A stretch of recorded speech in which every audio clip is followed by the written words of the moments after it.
Oh, we can show comments on stage. Live comments from viewers will appear on screen during the stream. Keep the conversation going and make your audience part of the experience. Boom. That's awesome. Let's give it a shot, dude. What's the worst that can happen? We get banned for people saying naughty things. Yeah. All right. I don't think we're at risk of getting banned. Who knows though? I think we're both pretty niched. We're pretty niche down to like we're more likely to get banned on Amazon than on YouTube. Isn't that crazy to think? Yeah.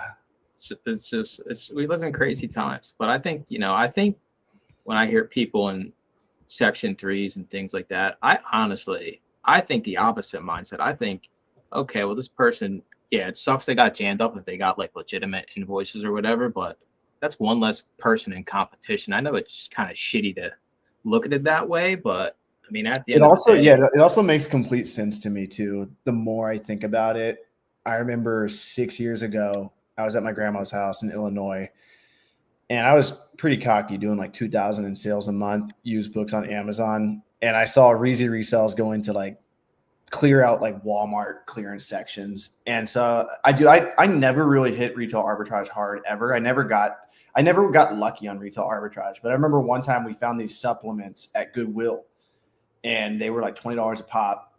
We paid $1 a pop for them. I went to my grandma's house, put all these supplements, which they weren't like prescription supplements, but they were like pills you'd put in your body with Goodwill stickers on them. And my grandma was like, how is this like legal? Like, how are you doing this? Like, how, and I'm like, Grandma, don't worry about it. Like, it sells on Amazon. Like, but how do you know? Like, and like, obviously they were legit, but there's a chance they could not be, you know? And I remember packing them thinking like, yeah, this is kind of sketch. Like, I wonder how many things I'm buying from Amazon that could be potentially, you know, counterfeit, or who knows what someone could put in a supplement on Amazon. So like, for me, it's always kind of blown my mind how much freedom we had.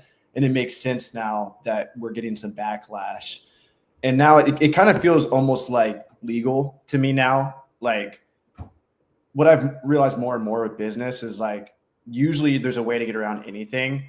And the people who get screwed just never found out how to get around it. Whether it's like, I don't want to say taxes, but that's the first thing that came to my head, or just like some rule, like they get stuck and they never find out how to push through. And I think the important thing about having our community, having me and you, is we have connections. I don't know if I told you directly about this or not, but I have a girl that's really good at getting people's accounts back from Section 3s. So if you ever have people that deal with that, hit me up, and I can introduce you to her. Just hit me up behind the scenes. I don't know why I haven't done that. All the people that have had Section 3s that I personally know that were not related to textbooks beat them with thrift store invoices or like crappy random website invoices. They beat them. Yeah. That's good. Yeah. So if you ever trouble beating them. Yeah, it's the big publishers that are going to really jam you up. Look, we got the comments coming on the screen, but they're so small. You see them down there? Oh, yeah. Boys, tell me again why I shouldn't be sending in multiple copies of the same DVD. You guys had mentioned that before. Amazon might find it suspicious. Amazon's going to want to know, why does David have 50 copies of the 40-year-old version, and why is he sending them all this time in this one box? I mean, I'm not saying it's a guarantee. I just like to try to do things in a way where you necessarily don't raise red flags, right? It's kind of like when I used to work at CVS. If somebody did like a wire transfer and was over $10,000, like you had to fill out a whole form. But if it was under $10,000, you don't got to fill out no form. I kind of take that and relate it to Amazon, where you don't want to send that many of the same item. And if they're profitable, just FBM them. Stupid Faces FBM in a ton of the same exact book. And that's the route I would go. Mike's advice got me jammed up. That's unfortunate. Go drive DoorDash. You'll be fine. Yeah. Books definitely takes patience. I was thinking about it. I'm shooting a new book selling course. I was going to do a paid course again, but I'm like, you know what? Before I do a paid course, let me just do what I would do for a paid course and just make it one long YouTube video. And all the gurus do this, except for Mike. Yeah. But even Golden State Picker has one. But there's like the wholesale guys have it, like a complete course how to sell on Amazon. Like if you type in complete course on how to sell on Amazon, there's all these that pop up. So I'm going to do one for book selling. And I drove down to Goodwill. I'm at my buddy's house right now. And I scanned probably maybe 100 books. I found 3 books, and they were all fast selling books, like 19,000 sales rank, 50,000 sales rank. And I think I made like $36 while shooting a video in about 30 minutes, maybe. And the thing is, like, most people are going to give up because let's just say consistently you can source $100 profit an hour at a Goodwill, which is completely reasonable.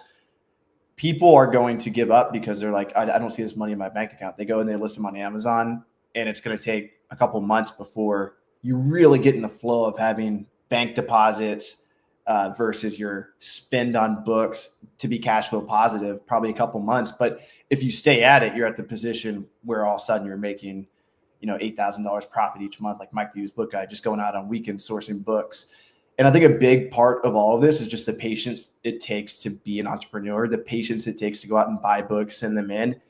And the DoorDash comment you just said, it's like most people would rather drive Uber or DoorDash and get that instant $15 hit in the hour of their time, because that's real hard cash money in the bank and it feels real to them. Whereas that $36 profit book that had a 19,000 sales rank that they send in and it sells within 2 weeks, whatever, it's still going to take another 2 weeks before they get paid out. They're a month out before they realize that $36, and so it's a mentality thing. And most people never connect the loop. And most people are so short term when it comes to business that they just don't have the bandwidth and the long-term vision to make. We're talking about selling books on Amazon right now, but just anything. Yeah. If you're not able to make this work, books is one of the shortest loops to making money on Amazon. The other ones take longer, and there's more of a learning curve and more potential downside. So I think, like you said, it's the accept rate. I just pulled up the last time I reset like my Scoutly, and my accept rate is 6%, which is probably a little bit higher because I probably double scanned some just to make sure, or I double scanned some for a video. So it's probably like 5%. So you scan 100 books on a shelf, theoretically you should take 5 of them off the shelf to buy. And I think people, when they first go out, they think, I'm gonna go scan the shelf and like I'm gonna clear half this shelf out, and like that's not the case. Mm-hmm. What advice do you have for XX Pins? He's getting the buy box for DVDs but not books 5 months in. All right, for $10,000 I'll give you my how to get the buy box knowledge for free 99 right here right now. So first thing I need you to do is stop sending in books that are under a 24 sales score, e-score, depending on what scouting software you are using. So the time being, you are not sending in anything that sells less than once a week. Second thing I need you to do is list at least 5 fast-moving books FBM. So if you haven't sold anything FBM, go ahead and knock that out. Get at least 5 up there for me. Third thing is you're going to go into all of your completed FBA orders and request reviews. Yes, Amazon asks customers for reviews, but you also can go in if it's a completed order and request a review for all of your FBA orders. You're never going to lose because if they leave you a negative feedback and it's FBA, you can always have it struck out 100% of the time. So you need to FBM some items. Stop sending in slow moving books. Not really slow, right? Because we sell a lot of long tail books all the time. But for this time frame in your business, that needs to be what your book business looks like. Heck yeah. Love Dude, it. everybody should be making a shit ton of money. Like what I just said is like, it's a $1 trillion secret right there. Just out there in the internet. All you got to do is do exactly what I said. You get the buy box. Remember me and Avery, when you have the buy box, like trickle us down like 2% commission, right? Give us each 2% because you're going to be making a shit ton of money once you get buy box. Just posting this on Instagram. JR, thanks for rejoining again. 12 months badge on the channel, so I appreciate you. We got a good question from one of my Instagram followers. He says, I've always wondered if I should send in a book that shows in GoTo a 0 sales rank. What should I do with it? Also, do you recommend repricing my books before I send a batch for a couple of dollars more? What's your advice on that? His name's Connor. He's out of Tampa, Florida, 18 years old, pretty jacked kid, if you guys can see that. Holy shit. Yeah. All right. Well, send us your training regimen and then I'll tell you. Now, for real. There's him hustling in the garage with boxes with GoTo. Young hustler. So when you see 0 sales rank, that probably means there is another listing on Amazon that actually has a rank. So if a book has 10 listings, right, we all know Amazon's catalog's pretty terrible in the media category. Whenever I go through and I'm pricing my batch before I send it, that's kind of the answer to your other question. I reprice everything like before I send the batch and go to. If there's a 0 sales rank, I'll go to Amazon, look it up manually, and you'll probably see the one that actually has a sales rank. Delete that one, add the one that has the sales rank. Just copy paste the ASIN. Yeah. Mike, you know approximately how many books DVDs you find per hour thrifting? Last week, I think I'm working on the short now. I think I sent about a little bit over 500 units last week. I only went out like 2.5 days. I probably spent like maybe 17, we'll say 18 hours for the sake of math. So let's see here. 500 divided by 18. 27.77 units per hour. So what's that? One every 2 minutes, roughly. Nice. And which is pretty damn good. 18 hours in one weekend, or when is that time frame? Last week was weird because I had a book sale and I had stuff going on the weekend, so I didn't hit the weekends that hard. I went to 2 book sales. One, I was like number 300 in line, and I still cleaned up. Nice. But yeah, it's really, it's tough for me to sit here and say that it's hard to sell books on Amazon because the way I have it, and been doing this for so long, you just have to be tactical. And when you go somewhere, just know you're there, be there, scan everything there. So, when you leave, there's nothing left behind, and kind of understand the trigger sets a little bit better. The no FBA stuff, the low offer stuff. Like there's so many different things you got to look at besides just listening anymore. That's how I kind of leveled up my business, is paying attention when I'm scanning. And I know everybody out there, like, I can't look at the phone while I scan. Every single shelf I scan, every single thing I scan, I'm looking at my phone and I'm seeing, all I'm looking for is no FBA column, right? So you got your 4 columns. The second column is usually the used FBA. If there's nothing there and it shows red, stop, take a second, see what the new price is going for, what the new buy box is. 90% of those items you can actually buy and sell very quick, being the only used FBA offer. Yeah. Yeah, that you got me thinking a lot about that. Like when we're going to come out with the sourcing tool, how to really capture as many of those moments as possible. Dude, I'll sit down with Dom for like 3 hours, and we'll have this shit top of the line, greatest thing ever made. Are you back in TN? Yeah, back in Tennessee. Uber drivers be crying over no tips, begging baristas. But if you're doing Uber, right, like there's the Uber drivers that will put, the waters in the back. They'll make a real business out of it. They'll have their business card in there. They'll have candy. They'll make sure you're happy. They'll have air freshener. So, I mean, if they're crying over no tips, they're not doing a good job.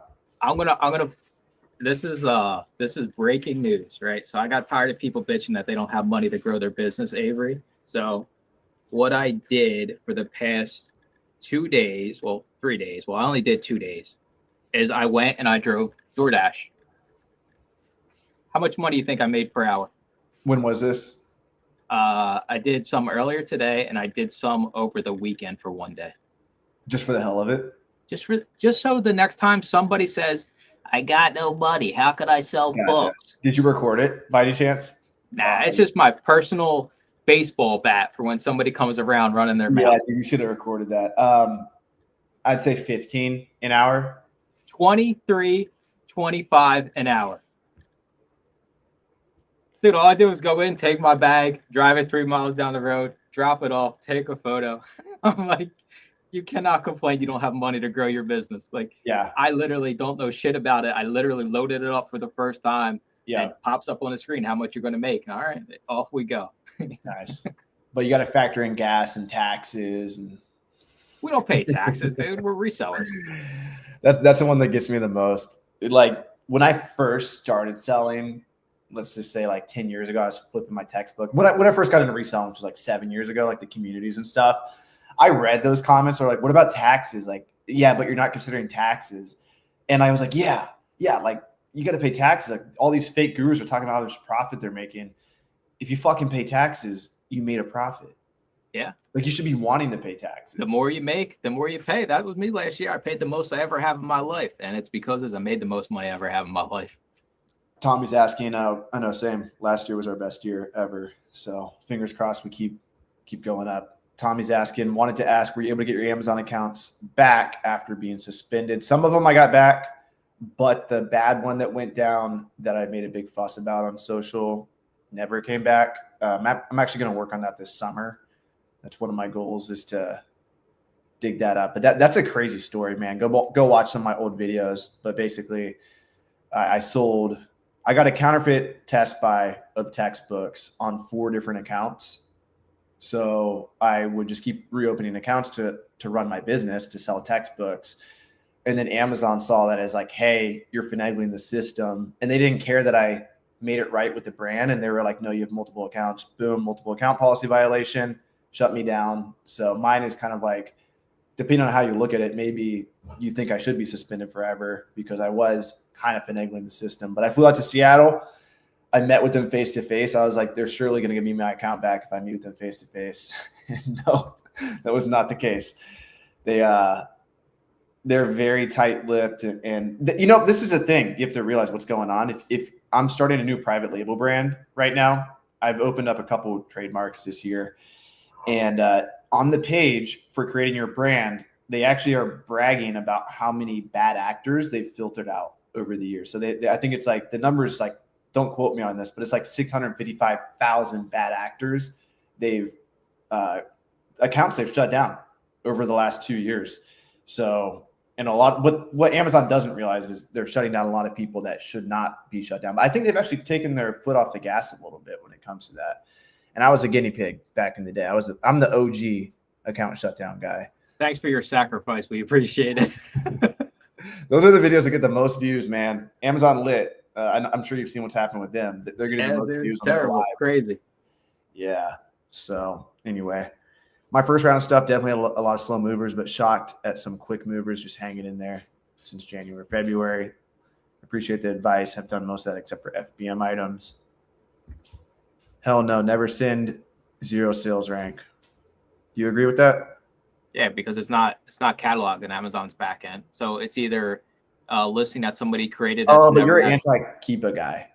So yeah. I mean, but you should always on Media Land you should always get a sales rank in the category. And all the ones I've experienced where there's no sales rank and it's a book, CD, or DVD, it's just because there's multiple listings and you can go and just search it and then you get the exact one.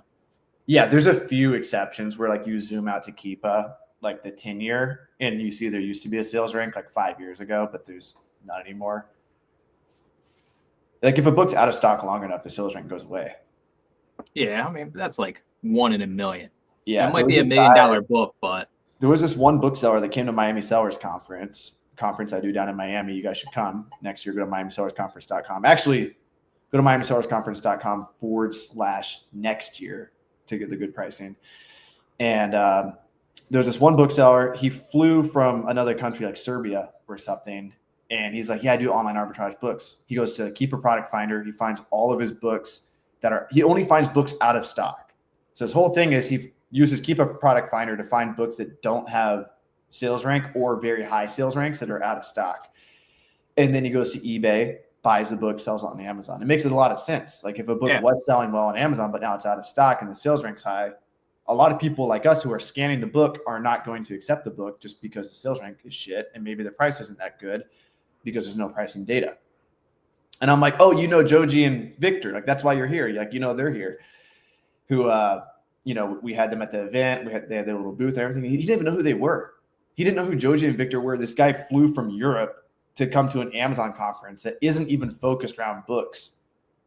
And he was doing $500,000 in book sales, just flipping books without sales ranks or not without sales ranks, but without stock, which I found crazy. GoToList scanning app update. And don't say it's a few months again. Well, we have a new system for managing our development and goals and stuff. And right now our big goal is mobile listing, which Dom is saying Friday. So hopefully it'll be out by Friday. And then after that, we're going to debate whether we're going to do the scanning app or net profit next. So yeah, Roy's been dealing with issues with Scoutly on the back end. He's a member of my group. He does heavy bulk Gaylords and libraries, relationship style. So nice.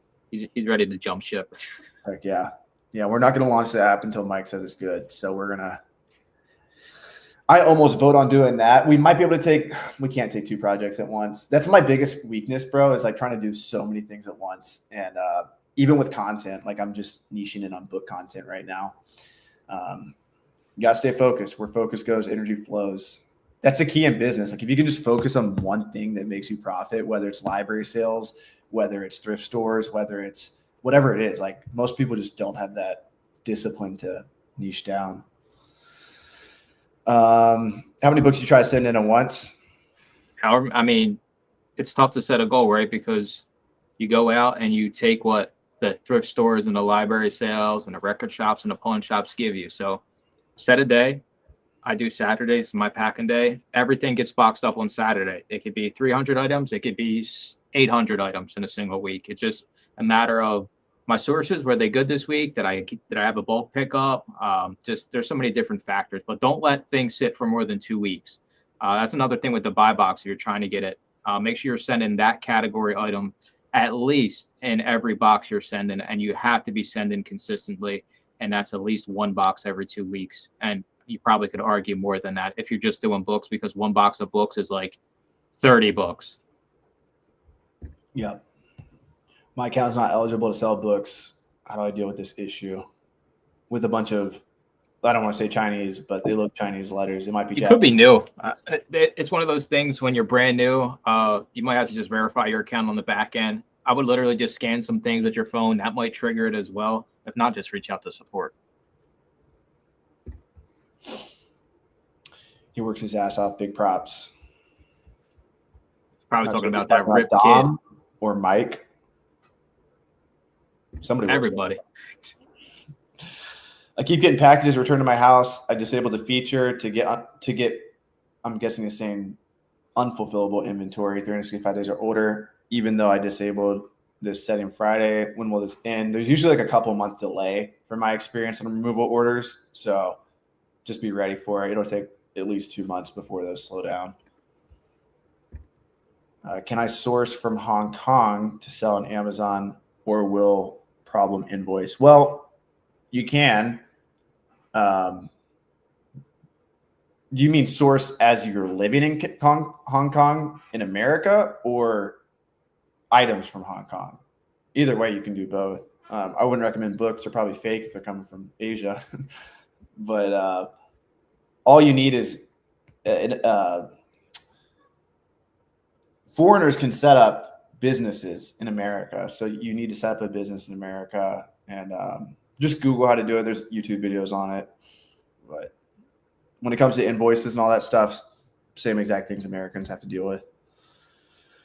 Be present at the sale, hold space for the books, be one with the crowd, says Junkman. Any software we can use to source books online and sell them on Amazon. Keep a product finder, and BookMine is good. Go type in Joji Davenport, BookMine, Victor Galejos. They have a lot of good videos on that. Do you think New York City is good for cherry picking? New York's great. Do you have a comment on that? Have you ever sourced up that way? I mean, dude, Northeast is one of the best areas for books, and the farther northeast you go, usually the better quality. I mean, I would assume so. And you're going to have an infinite amount of sources. I would go higher up the stream though, because there's more people, which means more resellers, but more resellers doesn't necessarily mean more people are going to other places besides thrift stores. If I was in a highly saturated area, thrift stores are literally at the bottom of my list. I'm going to actual bookshops.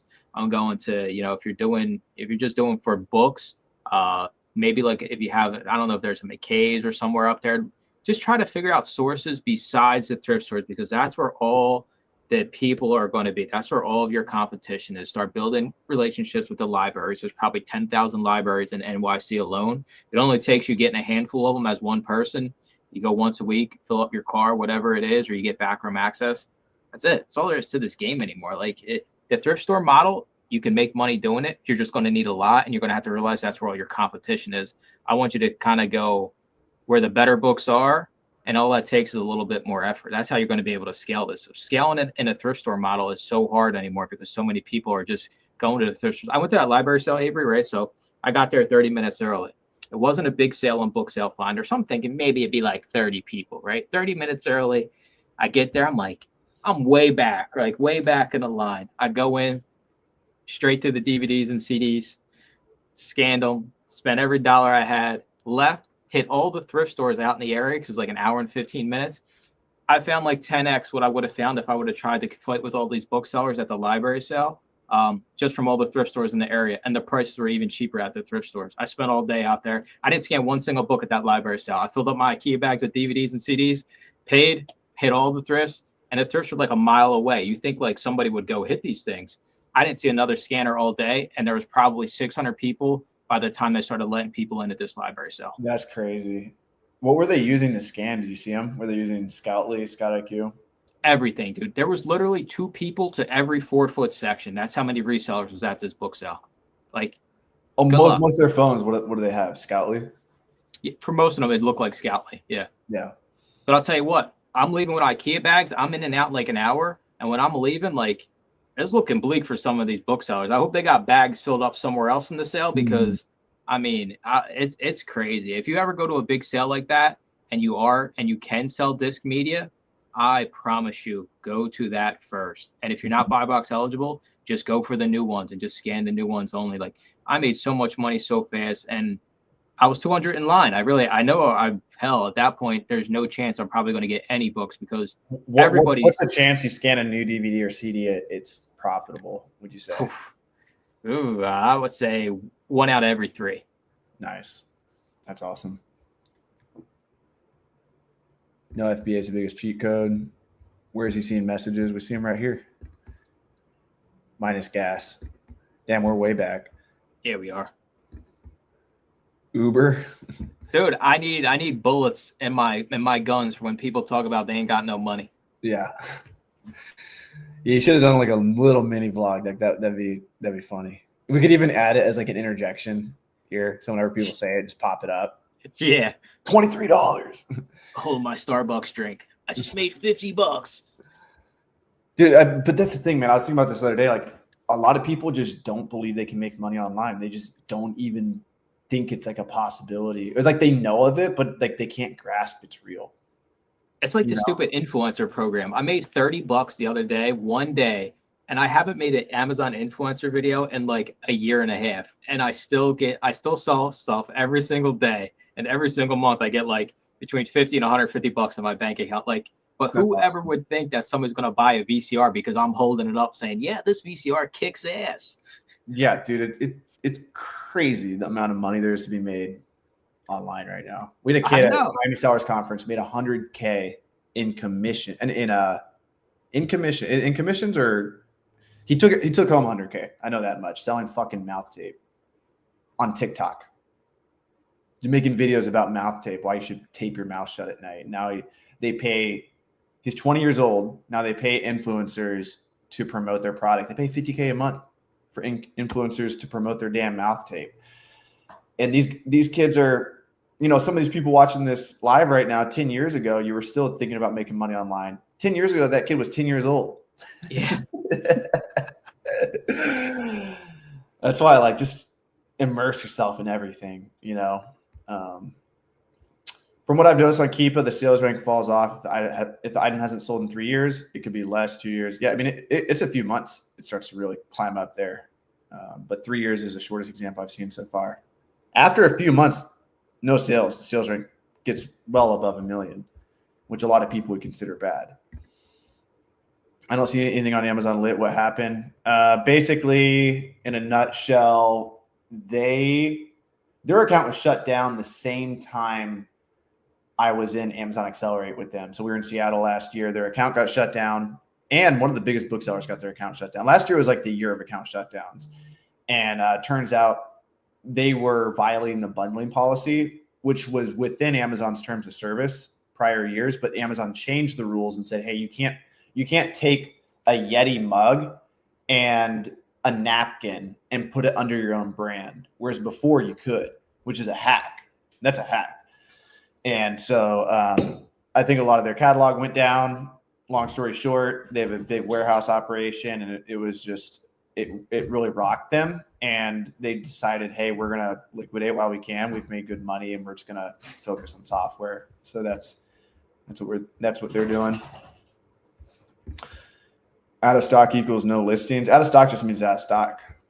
Just means no sellers. Thank you, says Joseph. Hi, Romer. Thanks again for all the work in educating the community.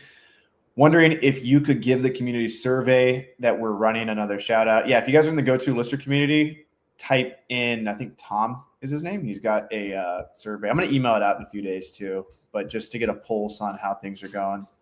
What is this survey about? I'm about to load it up right now. It better be good.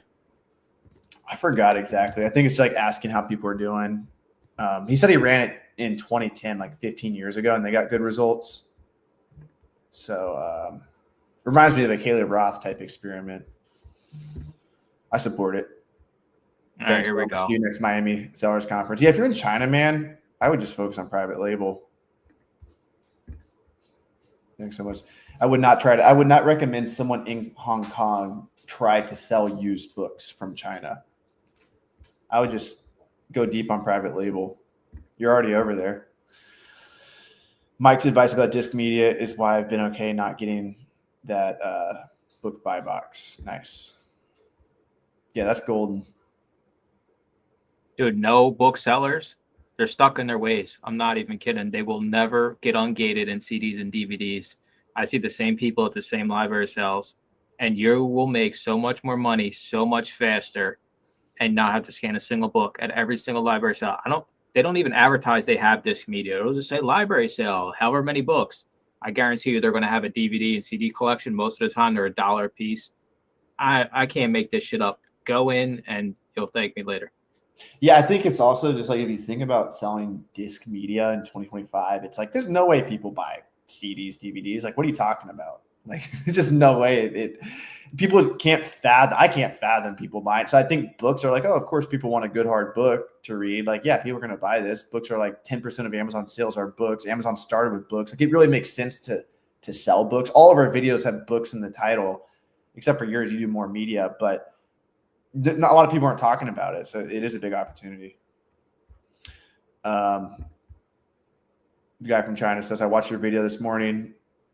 The first night me living in my car 7 years ago. That's crazy.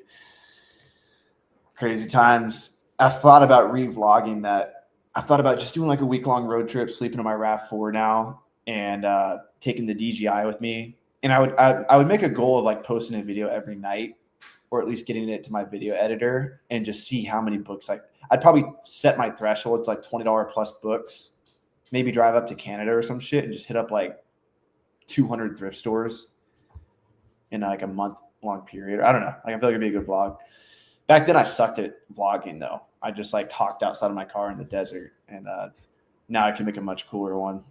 No, I mean, the listing goes from having a rank to having 0 rank after. Okay, gotcha. So you're saying 0 rank after 3 years. Go-To Lister community, and where if you sign up for Go-To Lister or just go to Go-To Lister Facebook, go on Facebook, type in Go-To Lister support. We have a group, but you'll get the invitation when you sign up for Go-To. DVD tutorials and college courses on disc can be $100. It was on Book Sale Finder that ran in 2010. Oh, nice. Okay, nice. Yeah, he ran the survey back in 2010, so people can learn the benchmark, refresh data, so just general data, I guess, on how sales are going and stuff like that. Sold a cassette for $100 the other day. Cassettes are banging and they're slept on, but if you never go to a record store, you'll never understand it. They give good cassettes away for $1, $3, any type of old rap, 80s rock. All you got to do is slap a label on it, just like you do anything else. Throw it in the box, and yeah, cassettes are slept on. Don't do records because they require you to have certain shippers, and record people are usually a little bit more picky. But cassettes, 100%. Anytime I come across them, and you know, not your crappy run-of-the-mill ones, but when I'm at the record stores, I always check the cassettes. What do you got for this guy? You think he's gonna get hustled? Carly, he's asking question. I got offered to buy books for $1,700 for 2,500 books. His name was Steve Rakin's trying to sell his duds to this guy from eBay to Amazon. I actually got a storage unit full that I got to get rid of because I got a library pickup this Friday. So I took a picture today. I got put on Facebook. I put my books up for free, but 70 cents a pound, that's like super premium stuff. Like the bulk buyers usually pay between like 6 and like 12 cents on the super high end. Me, as a cherry picker, I'll do like 15 cents on the high end. There ain't no shot I'm spending 70 cents per Yeah, pound for books. there are exceptions. I will add that there's Oh kind yeah, like if like you go over the somewhere and you're like, years, hey, we got all me this me and good Caleb have shit. done book deals together. We used to drive really far, and every once in a while you'll come across, hey, I want like $2,000 for these books, and you're like, show me the books, and then they're a bunch of textbooks, and they're averaging $10 to $30 profit a book, and then it's like, okay, we're gonna still make 5x return on our investment. So what you need to do is say, hey, like I'll consider your offer. Go scan 100 books, see how many are accepts, and then out of, let's just say you scan 120 are good, 20% of the books are going to be good, or you scan out of the 105 are good, 5% are going to be good. Look at what the average sales price kind of is, and you'll kind of know, like, are they Easton Press? If they are, that's really good. If they're a bunch of fiction, it's crap. Unless you're going to sell them as new or something. And so just kind of like look at the whole situation. And then also make sure you're not going to get hustled. If anybody talks about selling these books on Amazon, you're 100% getting hustled. If they say these books are good to sell on Amazon, it means they're not good to sell on Amazon and they're trying to hustle you with their duds or something. So, yeah, just be smart, and it's worth looking Easton at. Presses, you definitely can buy. If they're textbooks, you definitely can buy.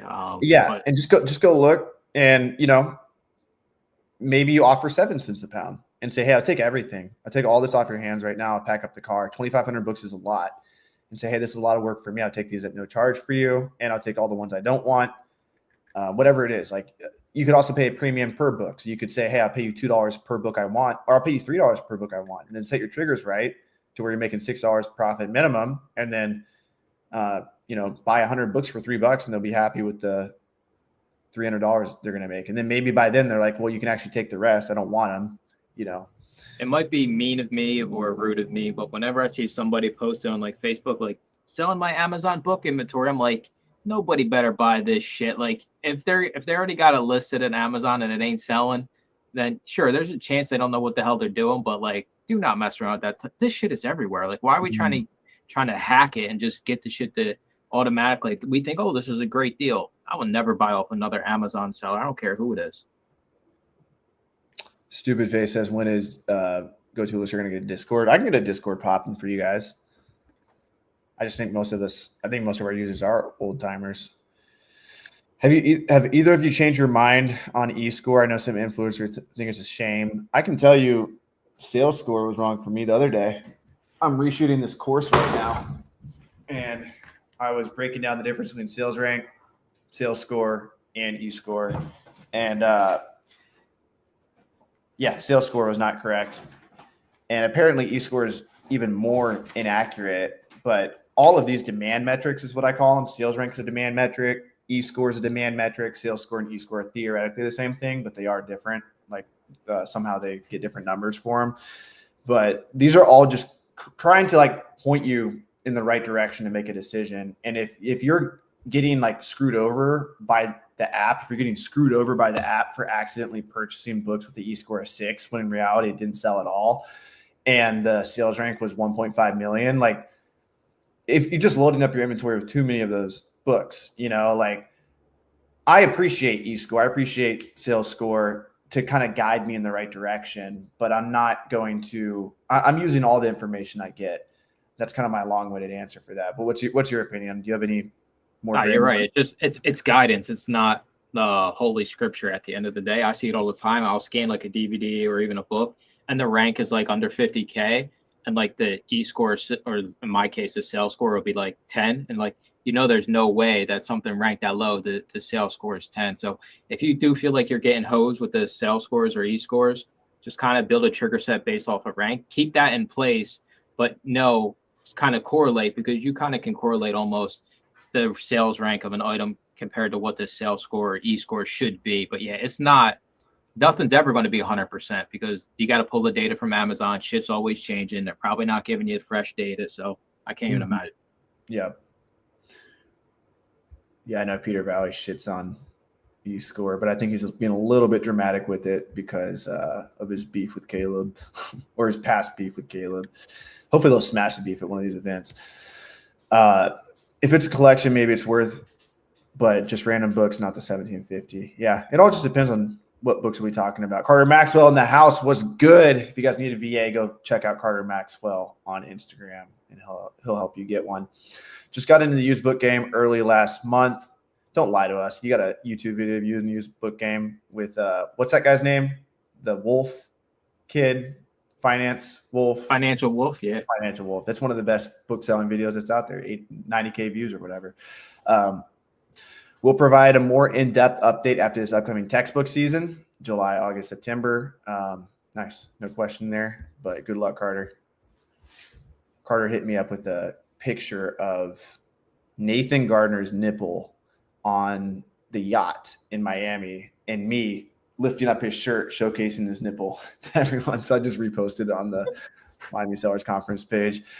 How to deal with IP complaints if we only source from suppliers or RA. So we're primarily in a book reselling YouTube Live here, but he's talking more about retail arbitrage and other suppliers. And honestly, I don't even know how to answer this because every time banks, make sure you got a bank statement that matches your purchase from the whatever store. That's a section 3 how to deal. But like if you just get an IP complaint, what's your with you? We're talking about you stuff. What do you do? You acknowledge? I don't fight them. I say, yeah, I've been a bad boy. Come over and spank me, Jeff, and then I move on. Yeah. That's actually not the advice they give in the wholesale communities. They say fight it. Don't ever acknowledge. Yeah. So if you have the invoices, if you have legit invoices, you should fight it. But ask around and ask people who are putting up big numbers. Watch Me Amazon's a good resource for wholesale.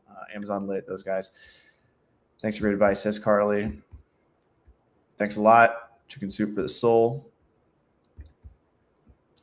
I'm curious why more sellers are not doing online arbitrage with just books specifically.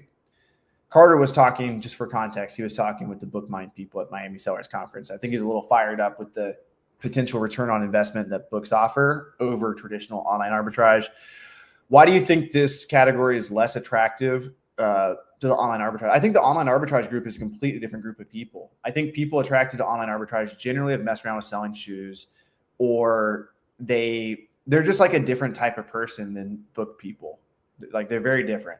So I think it's just like a demographic difference. I think people who are sold on the book dream are more inclined to try eBay to Amazon or book flipping, whereas people who are good at finding really good deals on like Nike shoes, and they've already been selling them on StockX, it just makes a lot of sense for them to transfer those skills to Amazon. And some people just get in and they're like, I would rather they like shoes. I don't like shoes. I don't like cars. There's certain things I like, but I'm the worst person to ask about shoes. Like I was doing online arbitrage for a while, dude. I would buy kids shoes and sell them on adult shoes listings all the time. I leave my friend's house and I will put their shoes on if they're the same color. Like my brain does not operate that way. I will accidentally almost get in black Jeeps all the time. I drive a black RAV4. Like I just don't give a shit. It's just not. Now, don't get me wrong. There's certain things I care about. Like I'll travel to Japan in a nice hotel like all day. Like yeah, like I get off on that. But shoes and cars, brain just doesn't work right there. I think it would just be easier too, right? If you're doing a traditional OA, like it's easier to find quantity of the same item versus, trying to find 50 of a book, the same book to buy versus you find 50 of a product on a website you can buy, right? Like I think that plays a little bit into it as well. Yeah, for sure. And wholesale is all about relationships. I've done pretty well with wholesale this year.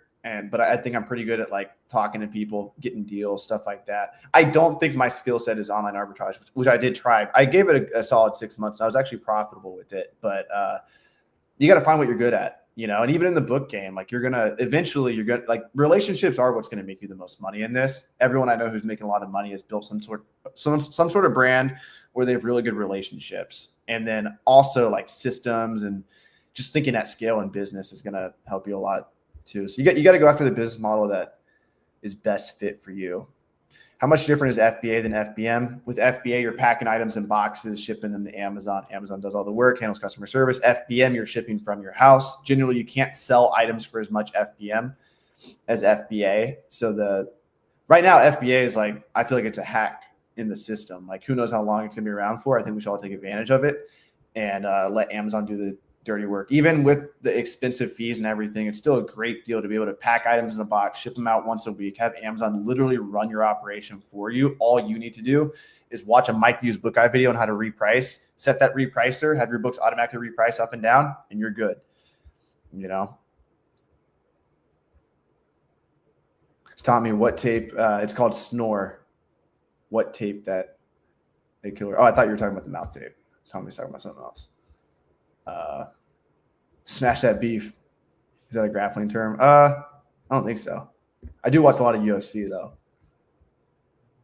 I think it's just it's probably a generational term, more millennial term. Has anyone specifically, media sellers, ever see an increase in IPI? No matter what I do, I can't get it up. I know Steve's hovers around 252. I have a book selling friend who runs a bulk book operation. His hovers around 1,000. What's yours at? No, I think you're getting it mixed up with account health rating. IPI is different. Yeah. Okay. IPIs. It used to be more. It means nothing now. Like if somebody asked me, well, my IPI score is this. If your IPI has no value, they could just delete it out of Amazon Seller Central. They used to kind of use it to base off your inventory space. But in my realm, the highest I've ever been was like 550. I'm currently at like 490 something. It means nothing. I know people that are low 300s, and they say to keep it above 400, and it still means nothing. They still does it correlate with account health score? No, account health score is really just volume selling. That's really the only way you're going to get that up is by selling more products. Yeah, you guys can tell I definitely don't have an Amazon account. Amazon, if you're watching this, I definitely don't have an Amazon account. Definitely not. Mike, tell us about the time you sold condoms. Oh yeah, retail arbitrage. My wife went to the dentist. I went to the Dollar Tree. They had 12 packs of Trojans for $1.25. I merchant fulfilled them. The old lady at checkout was looking at me like, what the hell kind of sexual Tyrannosaurus are you? And I was just like, I'm buying them all, lady. And they sold pretty quick. FBM. They were name brand Trojans for maybe they were lifestyles. I don't know, but yeah, there's Dollar Tree. I was just in there while she was in the dentist office. I was just scanning shit, screwing around. At least it wasn't Goodwill. Yeah. I have a thrift store that wants to charge me $100 for backroom access. I get to keep anything I scan. It's one Gaylord of books for $100. Would you take that deal? I personally would. Yeah, you gotta try it. Yeah, I'm at the phase of my life where, like, back in the day, like $100 maybe I wouldn't have, but now, like, that sounds like a good way to potentially build the relationship. And just go in with a good attitude. Don't be upset if you don't get anything. Maybe they'll feel bad if you don't get anything, and like make it up for you somehow. But I would just go for it and just keep your mind open to the possibilities of how to do business with them. Maybe even an open chat GPT and say, hey, I'm in the back room. This is a situation I'm in. Dude, ChatGPT will hit you up with like 8 different possibilities of how you could negotiate with the manager, and 2 of them will be really good. I've been using ChatGPT like crazy. Are you ChatGPT? Are you anti-ChatGPT? What's your opinion on all that? I don't mind it. I actually think it's pretty good. I don't like use it often, but for sure, like I was messing around with a faceless YouTube channel for a while, and ChatGPT does anything you need it to do. Yeah, man. You can go to your YouTube. Do you have the analytics app on your phone? No, I don't. YouTube Studio. Yeah. You should download that. It's a good app. It shows you like your top videos ever. So you can go to content. This app already gives you ideas, which YouTube's ideas are actually probably better than ChatGPT's because it's looking at all your data and what holes you could fill and what types of content you can make. Like maybe there's not that many books on eBay book videos out there right now. So maybe you should. It's recommended you to do that. But what you can do is just screenshot all your videos, upload the pictures to ChatGPT, and then say, hey, this is my channel. This is what I've currently been doing the last few months. Like what videos would do well. And it'll give you 10 ideas, and a few of them will suck. But then a few of them you're like, wow, like I'm glad. Like it's like talking to a friend who knows you well and, you know, just kind of regurgitating stuff back at you in a way that is maybe a little bit different. Magnum Mike. Have you had any Amazon reviews left on your Amazon profiles from fans? Does Feta know? Yeah, I do. I got one. Mike, yeah, I do. From May 18th. Mike, you didn't lick this CD clean. How dare you? Also, you were 15 minutes late to my one-on-one. Enjoy your $3. Veta says hello. I can see the thumbnail now. Amazon sellers are tracking me down. That's an actual Amazon review I have. That's hilarious. Shut up, Max. We missed one here I wanted to cover real quick. For booksellers, what's your average featured offer percentage? That's irrelevant because it's only for your new products in your inventory. The highest I've ever had, it was like 4% when I had like a huge pickup of new DVDs. It's only for the products you're selling as brand new on Amazon. So most of the time in media land, it's going to be 0 to like 3%. So don't even worry about that. That's another thing you can just kind of turn off on your Amazon Seller Central dashboard so you don't got to look at it.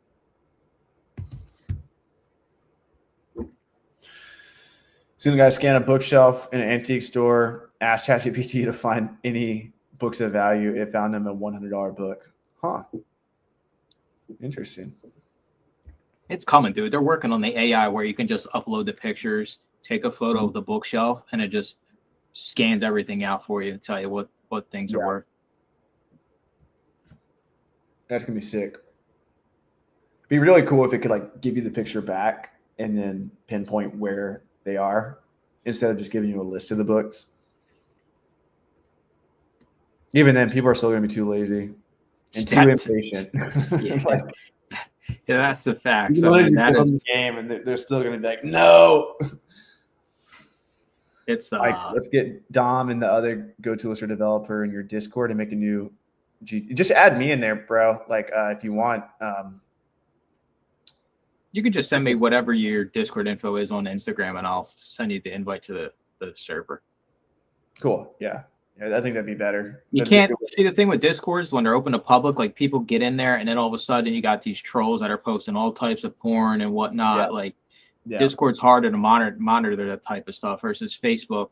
Like it automatically will catch those things and not even let you post them. Discord is kind of just a free for all. So that's why you can't really have big public Discords because there's always bad apples. The GoToLister Discord is a new Signal group chat. What's that mean? I have no idea. Going to a book sale tomorrow. They don't say how many books they have. You never been to the library before? No, never been to that library. It is now. I will say this: I do have to thrift out that way, so it's not just me driving 45 minutes on a whim, a hope, and a prayer. I got to hit the thrift stores out there, but it's the first time I'm ever going to a library sale where they don't actually say how many books they have for sale. So see how it turns out. And I know I won't be 250th in line again like I was at the last one. Have you ever made like a vlog style video of you going out to a library sale? Nah, I feel like, dude, there's no value. I try to put shit out that has some type of value, and I struggle with it sometimes because, like you said, like maybe value really isn't what the YouTube algorithm looks for. They look for like, catchy clickbait, almost type style videos. But I hate like even just doing a thrifting video. I'm just like, what the fuck is somebody really getting out of this at the end of the day? It's just me going to the thrift store, showing you guys what I find. Like, I'd rather just do a video like I did the other day, like where I broke down my daily sales, how much profit I made after fees and everything like that. But those videos don't get no traction. I should do one of those, but honestly, man, I try to, it's the reason my business is where it is right now is because I've been focusing more on just getting out there and hustling. Yeah. And YouTube is there. It works, but it can't take like, if it means I'm going to be at the library sale for an extra 30 minutes, an hour, like, unfortunately, the YouTube per hour is nowhere near my thrifting per hour pay. Mm-hmm. Yeah, I get it. Yeah, it's a whole different skill. I just hire somebody to follow me around. I guess that'd be cool, but then I could probably get tired of the person being up my ass everywhere I go. Yeah. I'm definitely more of like a real life person. Like I actually prefer the camera not to be there. I think most people are like that. But I do think it gives people perspective because you'll be surprised. Like I'll tell someone how to like scan books or whatever, and I'll watch them do it, and they'll like take the whole book off the shelf, look at it, find the barcode, scan it, and it's like if they're just watching a video of me talking about how to scan books, blah blah blah, in their head they have this whole idea of how to do it, and then they go out and do it, and they're just like pulling the book off the shelf. It's like no, it's going to take you forever to do that. Like you scan like this, and that's like. I think that's the value of showing them inside the thrift store. Just like boom, boom, boom, boom, boom. Like you got to go fast. You can hear me talk about the sections I'm going through, all those things. I also think it'd be cool if they just gave us like a cap. Or this is what's going to happen, bro. They already have this. They have the Ray-Ban glasses or Google Lens, whatever, and it can record everything. I need to get one of these. And you could almost already do this. Just turn it on. Hopefully the memory's long enough to record your whole day thrifting. It can pick up your voice. Just talk like a random crackhead as you're scanning books. Like, oh yeah, this one's good, blah, blah, blah. People look at you weird. I've gotten over it, bro. Like I'll put the mic up, I'll put the camera, I'll put the DJI, and I'll just record. People are walking by in the background. If you don't act weird, it's kind of like scanning. Like if you act weird scanning, people are looking at you weird. If you act weird filming, people will look at you weird. But if you just acting like whatever you're talking to somebody, you get over it after a while. But this is what's going to happen. We're going to have these classes. Everyone's going to go out. You're going to record your whole fucking day. And then you'll just upload it to the cloud. AI is going to make a badass video of your day. And if you're like a semi-interesting person or you had commentary throughout the day, maybe you're just talking with your friends, blah, blah, blah. They all got glasses on. Boom, upload it. Now you have a whole podcast or whole like edited video. Like that's what I'm excited for because I'm so damn lazy and I don't like having like a full camera guy behind me. Like, yeah, I agree. Steve's kind of a psycho like that. Steve's okay with it, like having like a whole camera crew in Goodwill. Like, I don't like that shit, but you gotta do it. Avery, what would you say is the top 50% of thrift media sellers' revenue numbers? This is a good one. I'm curious what your answer is going to be. 1%. What would you say the top 50% of thrift media seller revenue numbers are? Well, the top ones I know, I'd say top 10% are Mike, George, Devin, missing a few people, but those are like the social media people that kind of come up right now. They're doing 10 to 20K a month. Honestly, probably top 5, top 1%. And then I'd say most people who are actually giving it a serious go are doing probably between 2 and 5,000 a month or 1 and 5,000. And I think you're right. Top 50%, my immediate answer that came to mind was anybody doing 4K a month in sales is top 50%. And that might sound crazy. Like that might sound crazy low, but we've kind of been hitting on it. Like people really aren't actually about going out there and getting the job done and making money. Yeah. And people would much rather just work a job, just get that solid paycheck each month. So tempting, but then you're never gonna get the freedom. Yeah. Your income's your income, dude. You get your measly 2% every single year, and you're kind of capped out. When you're an entrepreneur, like your income is what you can figure out to be your income. There's really no limit to it. Scout IQ or Scoutly? I'm promoting Scoutly as of now, and I've changed my mind on that. There's several reasons why, but one of them is Scoutly. I think Scoutly does a better job when you scan a book that doesn't have much data. It'll turn it green, so it'll give you a false positive more often than Scout IQ does. For example, if there's just no offers at all, Scoutly, from my experience, will turn green, and Scout IQ will just turn red or like error out.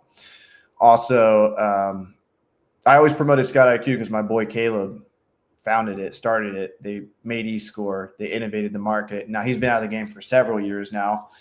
And Scout IQ is owned by 3 Colts, and it's just not the same that it used to be. So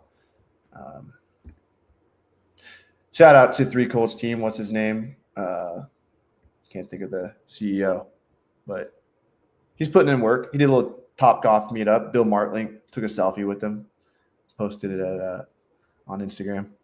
One of Bill's only posts over the last few months. We got Deke in the house saying, "Let's get rich." Appreciate you coming in. Young hustlers out there, man. He's one of them. Oh, you know Deke? Yeah, I keep tabs on some of these people. He might not know me, but I always like seeing the young crowd making a whole bunch of money, and I could say to myself, "Damn, I wish I was doing what he was when I was that young." Yeah, he's a hustler. Investment Joy channel has good videos. You talking about the AI stuff? When do I get to meet the GoToolister developer? He sneaks out and comes to Miami Sellers Conference once every 5 years. So he's so introverted. I offer him to come on the yacht in Miami. He says he has to ask his wife. Usually comes up with a last-minute excuse and doesn't come. This year he went to Disney World. Last year he showed up, and then the other 2 years before that, he last-minute excuse. But that's the beauty of it. Like, I enjoy doing stuff like that, and Dom is just the opposite of me. Like, he's like, what's the point of dancing? Like, what do I get out of dancing? Like, that's a thing he says. And then like, why would he want to, go? Like, he just doesn't see the value in it. So like, that's why we're good partners. Recent vending machine business video talked about honor boxes, put items in location and collect donations. Only 10% pass on to charity. Nice. Young people these days are interesting. The youngest scanner I've seen is in their early 30s. Yeah. It's tough, man. There's not, it's hard to come across a lot of young people that want to get into us because, you kind of hit it on the head earlier, right? It's a generation of TikTok. And you see some of these kids, a lot of these kids are doing these TikTok affiliate shops. I mean, the money there is absolutely insane. So it's a different generation. And I will say this, there's a lot of young kids that are entrepreneurs, no matter what type of aspect of reality is. And I think that's great because maybe we finally realize as a society that working at CVS for the next 60 years of our lives and getting shit for retirement, like, is not the play. And you got to go make something of yourself.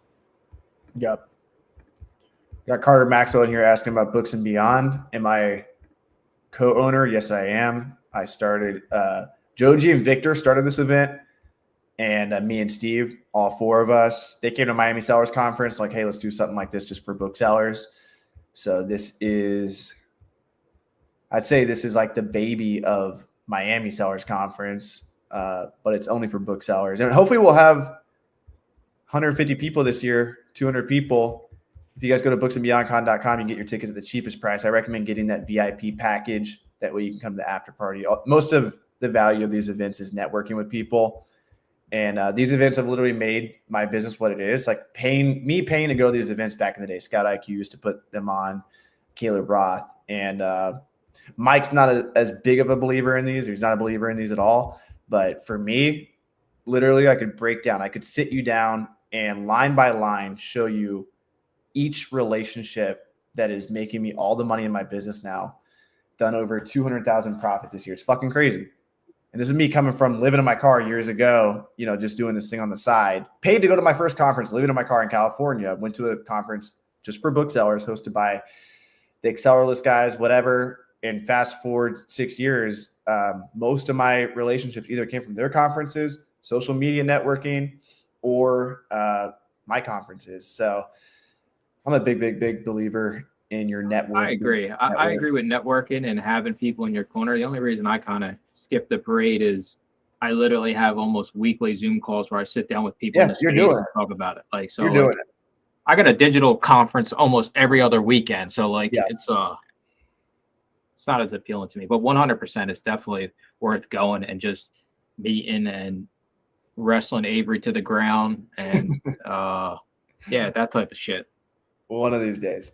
I'm going to come to Philly. Probably, I'm going to surprise you. Maybe late July, early August. But I got to close on this house and everything. But I'm going to do a trip like I used to. I don't even know if you followed me back in the day, but I used to like do these trips up in the Northeast and get everyone together.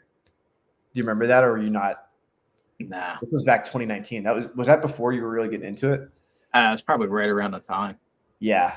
And I would just get everyone. One time we went to this bar and a big brawl broke out because one of the booksellers dropped a beer and it exploded on these girls. Now, like when we have these things, Avery, do we have to pay or do we make the people pay for our stuff since we're like the personalities? You're talking about like these meetups, I just do them for free. Yeah, but I know, but we're going to go somewhere to eat, right? And then like everybody's going to be like, me and you got to split the tab, right? Yeah, people always pay for you. Like they won't let you not pay. All right, so I'm bringing my family, my distant family. Yeah, bring it. They're gonna like. I want you to see it for the first time. Have you had someone recognize you in public yet? Yeah. Okay, you kind of get the feeling a little bit, like especially if you help them make money. But yeah, you're not going to be paying for your drinks. Let's run through a few of these and we'll get out of here. Ed is saying, "Why am I getting so many of my books back from Amazon?" It's your automated fulfillable and unfulfillable settings. Amazon Seller Central on the computer, cogwheel top right, fulfillment by Amazon. Scroll down, you will have two different areas, unfulfillable and fulfillable. Unfulfillable are customer items that Amazon deems damaged. I have these liquidated and then disposed of. Nothing ever comes back to me. Automated fulfillable, I have this turned on. They are liquidated after 12 months. If they don't sell at liquidation, they are also destroyed. Nothing ever shows back up at my house. It keeps the wife happy. Deke says, I had one job at Papa John's at 16. I knew that wasn't it. Hey, I'm looking to invest some extra income in buying books from Amazon. I want to know if doing FBM in 2025 could still compete with FBA sellers. I recommend just doing FBA because of the simplicity of it. The only time I ever did FBM was because the buy box was being awarded to FBM sellers. So if the buy box is being awarded to FBM, of course I'm going to recommend FBM. But to be able to pack your books in a box, send them to Amazon, have them do all the work, win the buy box, sell your books for more. It's a big opportunity. Who knows how long it's going to last? So take advantage of it last year. Avery, you're super red. Do you need VA Fastline to sponsor a bottle of sunscreen for you? That'd be nice. You can hit me up for my address on Instagram. I'll send it over to you. Deke says, let me know when you're in Philly. Sounds like Deke's coming to the meetup we're going to do late July, early August, whenever Mike's available. I'm just going to take a flight up there. We should shoot a YouTube video too. I could have my guy come up and we can just go out to a library sale or something and just. My YouTube editor, he's down outside Philly. So if we do have it, I'm going to have him come along and record basically everything. This guy's saying I'm growing for not being shirtless. What you talking about, bro? What you talking about? Yo, dude, don't make me, dude. Junkman been following me since day one. You know I ain't outgrown my I've outgrown all my old shirts. I don't need to wear a shirt. Dude, it's funny. When I used to weigh 230 and when I got down to like around 190, like everything was so big on me. Like I never realized how big and unhealthy I was and how like I had to go shop for basically all brand new shit. But you don't know until you know. Mm-hmm. I just took off my shirt to join that. Where's the Airbnb at Philly? Yeah, we'll get an Airbnb or something.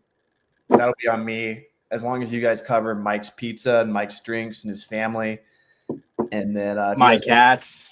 His cat. Bring him some cat food. Bring him some super scentless cat litter for him. We'll get an Amazon wish list to help poor Mike out. Please help poor Mike and his You're cat. a pretty efficient guy. I got a question for you. When it comes to your cat and your systems with the cat litter, what's your go-to? Do you have like an automated? You don't seem like an automated cat litter box guy. Do you have like a sifter, a quick little? Does the box? No, we use a diaper genie. How does that work? You just scoop it every morning. All the piss, all the shit goes in the diaper genie. You don't smell nothing. Diaper genie. You get one of the big diaper genies, and super easy to do. You don't have to deal with the smell. It's pretty foolproof. I buy the horse bedding pellets from Tractor Supply, so it's not like actual cat litter. It's horse bedding, but it kind of looks like cat litter. It's like $6 for like a 40-pound bag, super cheap. No issues. Wait, so this is for babies? Yeah, it's for shitty diapers. Oh. Yeah, but instead so you use like a regular cat litter box. Yes. And then you put the poop. You scoop the piss and the shit into the diaper genie and you don't smell it. Yeah. Gotcha. I guess my problem is my cat pees so damn much that it like, I feel bad. My friend's watching her right now and like the upstairs smells like piss. And I'm like, dude, I'm sorry. Get another litter box, dude. You're supposed to have like 1 or 2 per cat. Yeah, he just throw out the litter box each time and get a new one. All right, that's a wrap. Thanks, Mike. If you guys haven't already, go to booksandbeyondcon.com, book your tickets. If you guys haven't already, go to the Used Book Guy, Mike the Used Book Guy YouTube channel. We got our go-to lister call this Saturday, right? Yes, on the calendar, 6 p.m. We're hanging out with all the go-to lister members, answering all your questions. We'll be hanging out for basically an hour. That all gets emailed out to you as go-to lister members. That's all we got, dude. I'm gonna go watch a scary movie. I don't know what's on the menu for dinner. Maybe I'll go DoorDash and make like $60 an hour and just quit reselling on Amazon. Dude, just take one small video of yourself so you can, anytime somebody says in the Facebook group, just comment that. It's just a 30-second video of me getting money. I'll see you, brother. All right, say this.